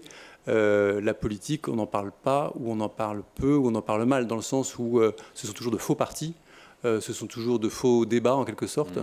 Et c'était la première fois où on allait parler vraiment des problèmes de la France d'aujourd'hui avec des partis d'aujourd'hui. Donc c'était vraiment et les syndicats d'aujourd'hui. Donc c'était vraiment quelque chose de nouveau avec la ville de Dunkerque qui est vraiment citée. Et on avait eu vraiment un gros débat avec la mairie de Dunkerque justement, puisque c'était avant des élections où le Front National menaçait d'emporter la mairie. Ils se demandaient si ce n'était pas faire le jeu du Front National que de faire une série qui disait en fait, selon certains angles de lecture en tout cas, que le Baron Noir était pourri, qu'ils étaient tous pourris. Donc on a eu un vrai débat au sein de la mairie de Dunkerque, où ils ont hésité à nous accepter et à ce qu'on nomme la ville. Et finalement le maire, donc on a bien défendu notre cause, puisque à la fin le maire nous a dit écoutez, on est en démocratie, donc vous avez le droit de parler de ces sujets, c'est important. Vous pouvez parler de la ville de Dunkerque, mais sachez que le Baron Noir marquera l'histoire de la ville, et donc vous avez une responsabilité là-dedans. Et je lui ai dit, de toute façon, dans 1 an et demi ou dans 2 ans, on viendra montrer la série aux habitants de Dunkerque, et j'espère qu'ils seront fiers de la série et fiers de leur ville. Et ils en ont été très fiers, puisqu'à chaque fois, ils nous ont réinvités, à chaque fois, on faisait des projections, et à chaque fois, ils étaient très fiers. Et le nombre de touristes qui venaient pour visiter la ville, je pense que c'est plutôt à cause de Baron Noir qu'à cause de Dunkerque, de Christopher Nolan. Mais en tout cas, ils ont eu de plus en plus de visites et surtout de plus en plus de tournages, puisque nous, on a vraiment filmé la ville comme si c'était la Los Angeles du Nord. Donc, ils étaient très fiers de l'image qu'on renvoyait. Et finalement, sur les débats, voilà, ça a fait débat. Mais les Dunkerquois étaient vraiment fiers de leur ville et fiers du Baron Noir issu de cette ville ouvrière, etc., qui rendait vraiment justice à la ville. Donc, cette série a été vraiment très importante pour moi, elle était très importante pour la ville de Dunkerque. Et moi je viens plutôt, je viens d'une famille catholique de droite, versaillaise. Donc après mes études à Sciences Po, j'ai commencé à évidemment beaucoup évoluer sur mes opinions politiques, etc. Mais je me souviens, on parlait de moments référentiels, etc. Pour ma famille, mai 81 est une sorte de traumatisme. Je me souviens de mon frère qui tractait à l'époque, ça devait être pour l'Uni ou quelque chose comme ça, se roulant par terre dans la cuisine à 20h en apprenant que c'était Mitterrand qui était élu. Mon père disant les chars vont rentrer dans Paris, il faut qu'on aille chercher des passeports pour partir vivre au Canada. Donc voilà, pour moi, mai 81, c'était ça. Et mai 68, avant le discours de Gaulle, j'étais dans la voiture, je devais avoir 1 an à l'époque avec mes parents, qui fuyaient la France pour aller se réfugier en Hollande, puisque ma mère est hollandaise. Et ils ont entendu le discours de Gaulle à la radio. Il a dit « on peut rentrer ». Donc voilà, moi je viens de ce monde-là. Donc évidemment, j'ai évolué. Mais c'est vrai que le Baron Noir a été pour moi vraiment l'occasion de me replonger dans des débats passionnants avec Éric et Jean-Baptiste, de se poser énormément de questions, de se poser la question de comment représenter les choses, de faire une sorte d'aggiornamento politique aussi. Et depuis, c'est vrai que bizarrement, je me suis rendu compte, mais un peu rétrospectivement, il y a de la politique dans la plupart des choses que j'ai faites depuis. Bizarrement. Bizarrement, par exemple, j'ai fait une mini-série pour Arte qui s'appelle Kim Kong, qui est l'histoire d'un réalisateur français qui est kidnappé par un dictateur de Corée de l'Est, on va dire, pour réaliser une série à la gloire du régime. Donc c'est la question de la création sous contrainte, et particulièrement sous contrainte politique. Ensuite, là, je suis en train de faire une série que j'ai écrite qui raconte l'histoire de correspondants allemands qui viennent en France en 1982, au moment de la Coupe du Monde de foot. Et ça raconte en fait le rapprochement franco-allemand au moment où la Coupe du Monde vient à nouveau fracturer. Séville. Voilà, la nuit de Séville. La fameuse amitié franco-allemande avec la poignée de main de Mitterrand et Kohl, etc. Donc en fait, il y a aussi beaucoup de politique là-dedans sur la différence culturelle, sur le clash culturel, etc. Et la série italienne et Il Miracolo aussi, C'est sublime. Voilà, que j'ai coproduit aussi, qui est aussi une série très politique. Voilà. Donc en fait, je me suis rendu compte que, étrangement, Donc il y a des projets qui venaient à moi, et le Miracolo, voilà, les producteurs sont venus me chercher parce que j'avais fait Baron Noir aussi. D'autres séries comme Kim Kong qui sont venues voilà, naturellement parce que le sujet m'intéressait. Et puis la série là, que j'ai écrite sur la France et l'Allemagne, là pour le coup que j'ai écrite avec un coproducteur et co-scénariste allemand. Donc voilà, c'est vrai que cette série Baron Noir m'a vraiment complètement imprégné. Je continue du coup, maintenant voilà, je suis relancé en politique d'une certaine manière, et je lis beaucoup d'ouvrages politiques, de sociologie, etc. Le dernier bouquin de Rosan Vallon qui est très très intéressant, je trouve. En tout cas, j'ai trouvé. Et du coup, les sujets politiques, naturellement, trouvent une place dans les projets que je développe. Et puis, ça a eu un gros impact, puisque j'ai réalisé les 4 derniers épisodes de la série Baron Noir, et qu'à la suite de ça, il y a eu la Covid. Je me suis mis à écrire une série, ça c'était prévu. Et je me suis dit, en fait, je vais la réaliser entièrement et je vais arrêter de produire. Et en fait, c'est aussi l'expérience de réalisateur sur Baron Noir, où je me suis dit, c'est vraiment ma place, et c'est vraiment ça qui m'intéresse le plus aujourd'hui. Plus que de produire, c'est de réaliser et d'écrire. Donc voilà, la série a vraiment eu un impact à la fois, je dirais, politique et sur ma vie professionnelle profondément. Mais est-ce que vous avez dit aux Allemands qu'on leur pardonnera jamais ces vies? Mais ils le savent. Ouais. Ils le savent. Moi, j'ai un peu envie de faire comme dans Inglourious Basterds, où on change la fin et on gagne la Coupe du Monde. Moi, j'avais un chat qui s'appelait Baptiston à cause de ça. Non, mais ça, évidemment, ça dit rien. Enfin, si, ça dit, il y a peut-être deux. Si, il y en a peut-être 2. Tu vois, ça dit rien, forcément. En fait, ce qui s'est passé, c'est qu'en 1982, l'équipe de France de football, qui était la plus belle équipe de France qu'on ait jamais eue, rencontre l'Allemagne à Séville. Elle mène 3-1 suite à un but de Giresse et un but de Marius Trésor. Et à ce moment-là, Patrick Battiston, qui est un défenseur, fonce vers le goal allemand pour marquer un 4e but. Lequel goal allemand, qui était chargé à la coque, on l'a appris 20 ans après, lui défonce la gueule. L'autre, il a un traumatisme crânien. Il est entre la vie et la mort. Et les Français sont tellement traumatisés de voir leur copain qui est inconscient, à moitié mort, sur le bord de la pelouse, qu'ils vont perdre le match. C'est une demi-finale de la Coupe du Monde 1982. Et ça a été un drame national total et absolu. Et pour ma génération, moi j'étais tout petit, j'avais 9 ans. Mais ça n'a pas forcément arrangé notre germanophilie, quoi. Et même mes collègues allemands qui ont mon âge, je leur parle de Schumacher, qu'ils ont oublié eux, alors que nous, évidemment... Ils font semblant. Ils font semblant, c'est ça, ouais. Bon, mais je suis désolé d'avoir pris 5 minutes pour ça. Il faudra le couper au montage aussi, parce que c'est honteux. Il y avait des questions dans la salle, j'ai vu des mains se lever. Oui. Je suis désolé, je vais revenir sur le thème précédent, puisque ma question posée sur le thème précédent, mais on a parlé beaucoup de la puissance des mots. Et, ça serait, le micro, ça serait... Ouais.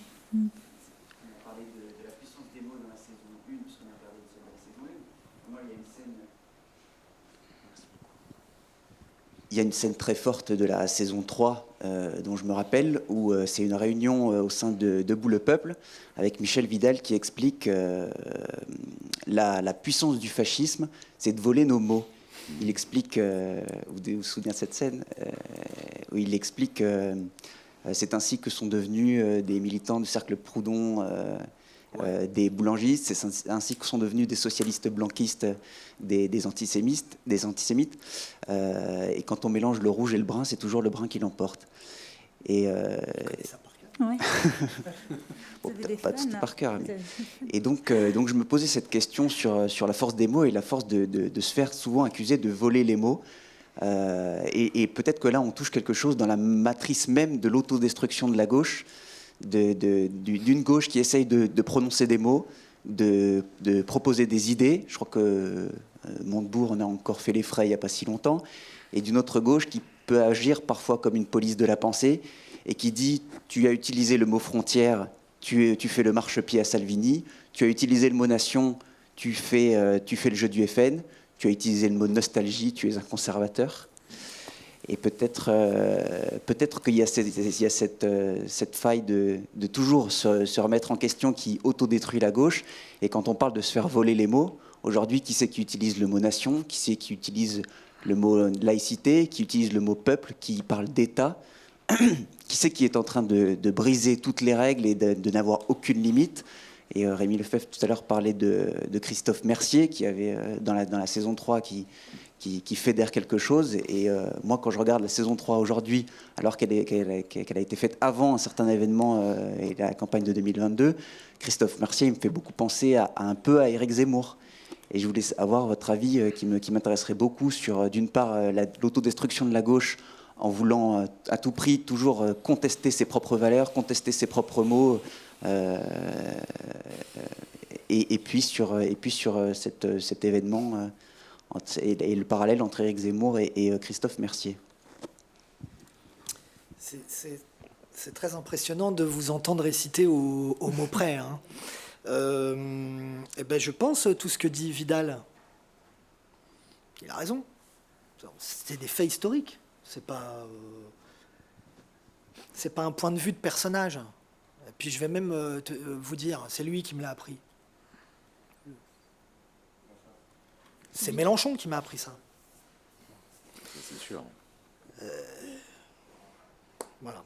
Alors, donc, moi, sur la question essentielle, pour moi, la question n'est pas essentielle sur Mercier, si vous voulez, et Zemmour, c'est la question du surgissement. Voilà. C'est là qu'est le premier des rapprochements. Entre nous, on l'appelait comme ça. On disait, il faut qu'il y ait un mec qui surgisse. Voilà. D'ailleurs, quand je disais le surgissement, je pensais à Sarkozy. C'est-à-dire, vous voyez, je limite physiquement, inconsciemment, parce que c'est l'idée d'une, voyez, d'un coup de poing dans le système et il s'effondre parce qu'il est à un niveau de fragilité tel qu'il ne tient plus. Voilà pourquoi toute la saison, et en réalité toutes les saisons, parlent de deux choses. Un, l'école. Deux, le système institutionnel. C'est la réforme de 62 qui rend possible le surgissement. Dans les états de dépression profonde, on pense toujours qu'un cachet peut changer la donne. C'est assez rare. Mieux vaut faire une analyse et passer beaucoup de temps avec son analyste. Et c'est ce que ne fait pas la France. Voilà. Elle cherche un raccourci. Elle l'a toujours fait, comme tous les pays, mais à l'ère de l'accélération et de l'instantanéité de tout, on veut trouver tout de suite une solution magique. Moi, je vais très vite parce que je vais devoir vous laisser, mais il y a deux choses dans votre question. Il y a d'abord ce que vous appeliez la gauche police de la pensée, là, où je ne sais plus ce que c'était, le crime de mauvaise pensée, quoi. C'est vrai que... Mais ça, c'est un processus qui est très long, qui est en réalité concomitant à la déconnexion de la gauche de la gauche tout court et des classes populaires. Et il y a un moment de basculement qui est très bien analysé par plein de... Alors, aux États-Unis, c'est Christopher Lasch, que vous connaissez peut-être. Alors, il est contesté en France, mais moi, je trouve que, quand même, c'est quelqu'un qui apporte beaucoup à la réflexion, qui montre comment, tout d'un coup, les élites de gauche, progressivement, perdent le contact avec les classes populaires. Et ça va même plus loin. Alors, vous avez un moment, là aussi, de transition. C'est ce que, dans un livre d'Henri Mandras... il parle des nouvelles couches salariées qui font le PS, hein, qu'il appelle la constellation centrale. Et il dit que leur idéologie, elle va à la fois contredire et contaminer l'idéologie bourgeoise. C'est ça qui est intéressant, c'est-à-dire qu'à ce moment-là, ils s'interpénètrent. Et qu'est-ce qui se passe ? Il y a une coupure avec le prolétariat et la culture du prolétariat.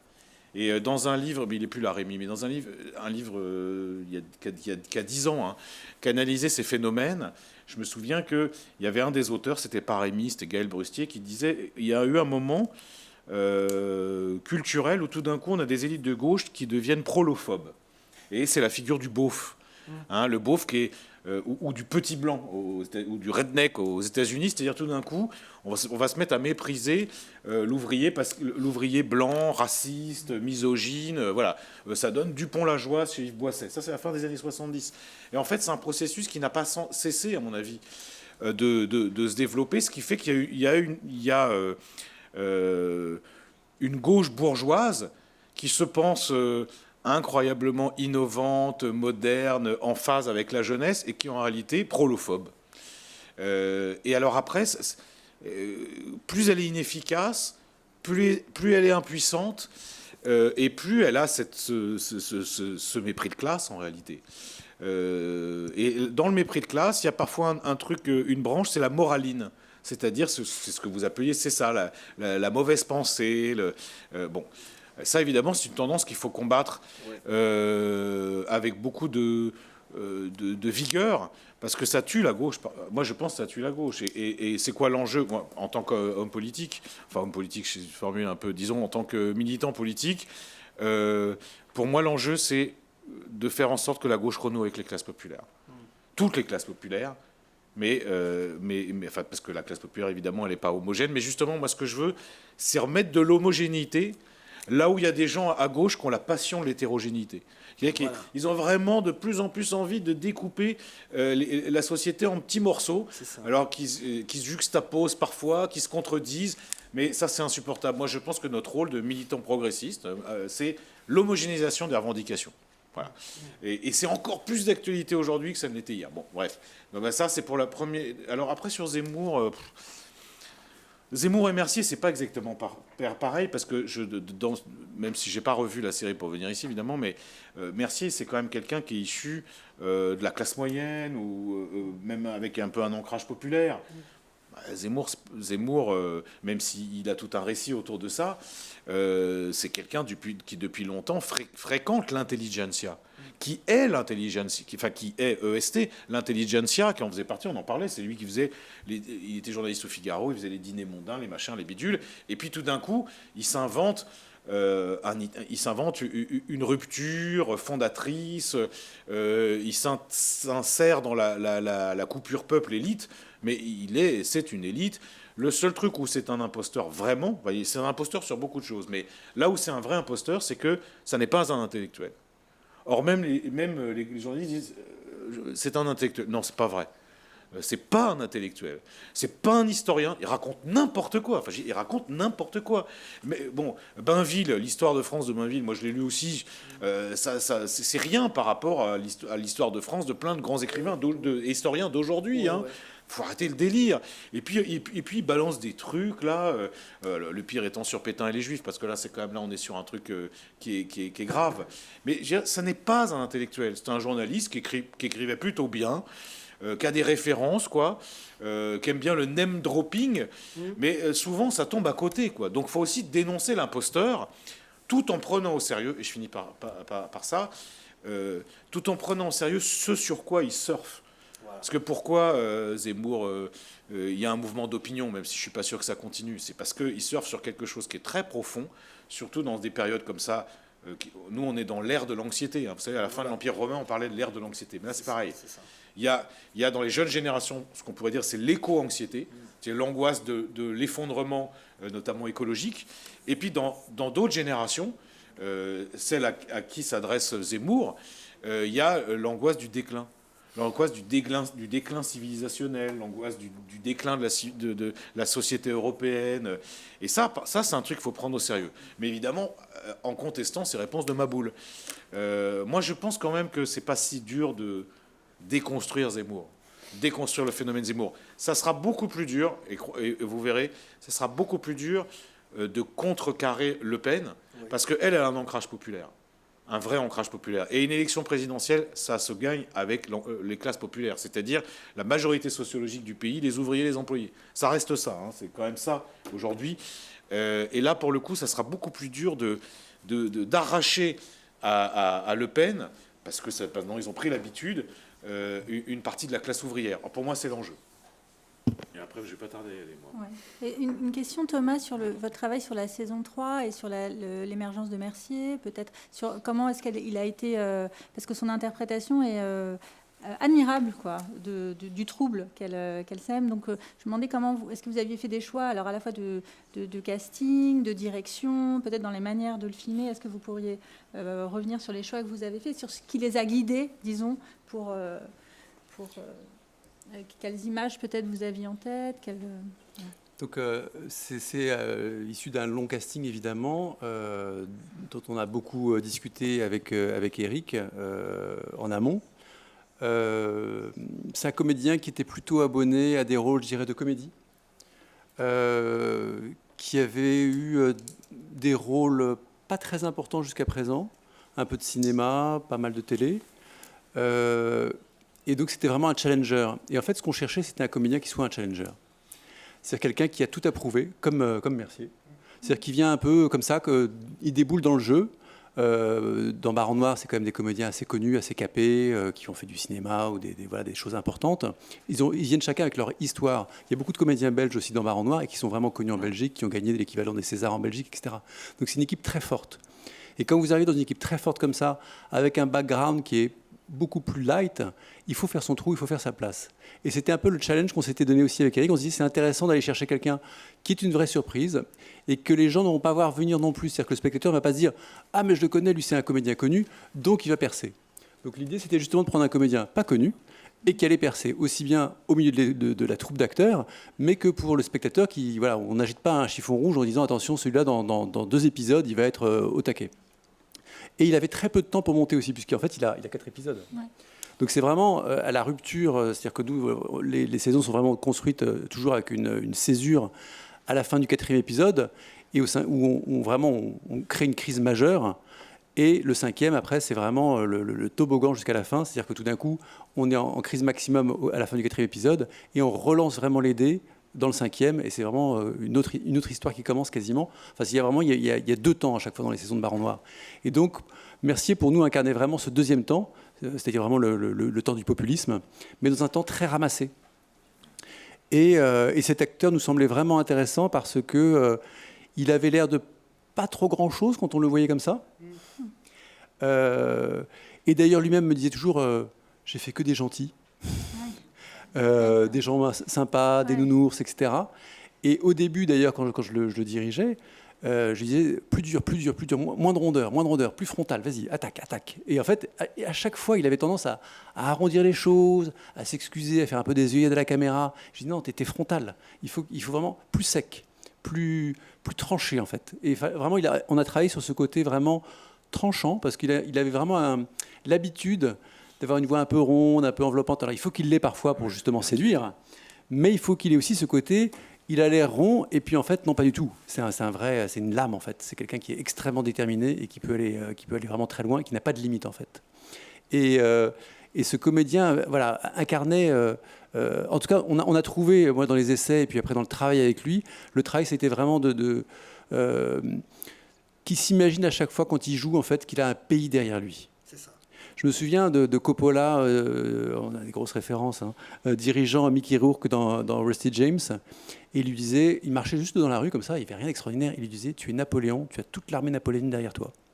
Et du coup, Mickey Rourke, il marchait, je me disais, mais pourquoi il marche comme ça? Et en fait, le mec était chargé de ça. Et donc, j'avais dit au comédien, voilà, tu as le pays derrière toi et tu incarnes la France. Et donc, il était chargé de ça. Et du coup, ça lui donnait une détermination pour notamment affronter le Baron Noir, c'est-à-dire Cadmerade. C'est un acteur qui a gagné le César, qui a été nominé aux International Emmy Awards pour Baron Noir, etc. Et je lui dis, vas-y, tu vas le défoncer parce que tu as tout le pays derrière toi. Et donc, voilà, il fallait vraiment le coacher dans cette direction, c'est-à-dire lui dire, tu incarnes quelque chose, tu incarnes un moment, et c'est ton moment. Et je lui dis, et tu vas gagner. Donc il fallait qu'il soit persuadé en permanence, même si on savait qu'à la fin, ce n'était pas le cas. Mais vous spoilez depuis tout à l'heure. Je ne sais pas que j'en avais pas vu, pardon. En tout cas, voilà, moi je dirige un acteur, donc voilà, je dis, tu vas gagner, tu es le champion et tu incarnes la France, le reste ce sont les élites. En fait, on avait beaucoup ce discours dans le travail avec le comédien, justement, le peuple versus les élites. C'était vraiment ça qui faisait le clivage. Après, on a vu des gens comme Raoult, etc., sur le discours, je dirais, catastrophiste, biologique, de la démocratie, métastasée, etc. C'était vraiment le personnage de Mercier. Voilà, et on voulait vraiment que dans le travail avec lui, c'était d'incarner un personnage très populaire, avec des références, voilà, chez lui, la déco, une vie très simple, etc. Et tout d'un coup, ce mec qui fait ses petites vidéos dans son coin a une notoriété et il se dit, en fait, je suis dans le vrai, l'élite est en train de mentir, et petit à petit, il prend de l'assurance jusqu'au débat final, en fait. C'est-à-dire, voilà, le 2e tour de la présidentielle et le débat final face à Rick Vart. Et il peut l'emporter, en fait. Il y a un vrai moment Mercier, un vrai moment populiste. Voilà, donc lui était assez gourmand de tout ça. Il était chargé de ça. Dans sa préparation, en fait, il n'a pas vraiment regardé beaucoup de choses. On a vraiment travaillé plutôt sur... En fait, comme ce que pourrait faire quelqu'un un gilet jaune, effectivement, qui aurait cristallisé tout, et qui se dit, bah, c'est mon moment, j'y vais, j'y crois, et je suis légitime, et je suis plus légitime que tous les autres. Et en fait, vraiment, à chaque fois, je le chargeais de ça, et de la violence qu'il y avait aussi à l'intérieur de lui. C'est-à-dire que, aussi, le personnage quelque part, sa vie était un peu raté par rapport à ce qu'il aurait espéré. Peut-être qu'il aurait espéré être un vrai chercheur, il se retrouvait prof, c'était difficile pour lui, sa femme l'avait quitté, il n'avait pas la garde de l'enfant. Tout était compliqué, il y avait de l'amertume, de la frustration. Et toute cette frustration qu'il y avait dans sa vie, je dirais, psychologique, dans son roman personnel, il l'a vraiment chargé, du coup, dans la politique, avec une volonté, une soif de revanche pour les petits, donc une soif de revanche aussi pour ceux qu'il se considérait comme lui, c'est-à-dire quelqu'un qui était frustré, spoilé, à qui on a volé des places, etc. Et il s'est dit... Maintenant, je vais me venger et je vais prendre ce qui est à moi. Et j'incarne, en fait, la France. Donc, vraiment, j'essayais vraiment de le charger de ça. Et après, vraiment, c'était de la direction d'acteur. C'était vraiment sur le côté tranchant ou le côté plus rond ou le côté plus fragile à certains moments. Parce que c'est une énorme pression pour quelqu'un comme ça qui n'est absolument pas préparé au duel politique, d'arriver très impréparé, en fait, sans avoir toutes ces années de préparation, sans avoir la peau épaisse comme peut l'avoir, enfin, d'avoir du cuir, quoi, comme peuvent l'avoir les hommes politiques. Lui a un côté plus fragile, et d'ailleurs il supporte mal certaines choses que les hommes politiques plus capés ont l'habitude de supporter. Donc voilà, il y avait ce côté un peu imprévisible du personnage, et qui à certains moments peut prendre un virage à 90 degrés sans que personne s'en rende compte, et qui est difficile à suivre, en fait. Voilà. C'était vraiment le côté imprévisible du personnage, parce que ce n'est pas un professionnel de la politique, et c'est aussi tout ce qui faisait sa dangerosité, en fait, ce côté grenade dégoupillée, dont on ne sait jamais s'il va aller 3 pas à droite, 3 pas à gauche, qui est complètement imprévisible. Et après, on avait une référence, c'était aussi... c'était 300, c'est ça ? Ouais. Le long métrage 300 avec le « aou, aou, aou » comme ça. C'est-à-dire qu'il a des références qui ne sont pas du tout les références de la classe politique. C'est-à-dire c'est des références très pop culture. Voilà. Donc c'est à la fois la biologie et la pop culture. Donc les jeux vidéo, les films hollywoodiens, les jeux télévisés, mais pas du tout les références politiques qu'ont les hommes politiques habituels. Et du coup, avec ça, il essaie de se connecter, et en tout cas c'est sa force, à une idéologie et une culture très populaire, en fait, qui est parfois très dénigrée par les élites. Puis il n'a pas un Mac, il a un PC. Oui. Merci Thomas, c'est passionnant. Merci à tous les trois pour la table ronde. Avant de vous inviter à prendre un verre donc, dans le hall de l'Amphi, j'aimerais à nouveau remercier l'ensemble des participants du colloque, les étudiants de politique culturelle qui ont été d'une grande aide aujourd'hui. Puis j'aimerais juste rappeler quelque chose quand même, parce qu'on a parlé d'anxiété, de nostalgie, d'impuissance, de sentiment du tragique. Et en même temps, je trouve qu'il y a quand même des choses qui demeurent. La matérialité, on était là ensemble aujourd'hui pour faire l'expérience de Baron Noir. Le mot, la parole, c'était très beau de l'entendre répéter les mots de Vidal. Donc les mots sont entendus, ils restent porteur. L'émotion, votre émotion était sensible, Éric. Je crois qu'elle a traversé parfois, quand on voyait des scènes de Baron Noir, la salle. Donc l'émotion. Et puis, enfin, une dernière chose sur laquelle j'aimerais conclure, c'est aussi le destin. Et le destin des personnages. Puisque ce qu'on a vu dans cet épisode, c'est aussi Philippe Rigvard qui devient Baron Noir. Et c'est un devenir à la fois romanesque et un devenir politique. Et j'étais sensible aussi à ce que vous disiez de la chanson, des chansons que vous écriviez. Il y a quelques moments dans Baron Noir, quelques chansons comme ça qui apparaissent, quelques cantions, et on sent qu'elles ont porté les militants. Les compositeurs de Baron Noir me disaient, on a voulu que la musique soit plus grande que la politique, quoi, qu'elle grandisse la politique. Et donc il y a quelque chose dans le devenir du trajectoire, la trajectoire des personnages, leur devenir, je pense, qui peut continuer à nous porter comme ça, comme une petite musique qui nous laisseront sur une vision plus positive, je pense.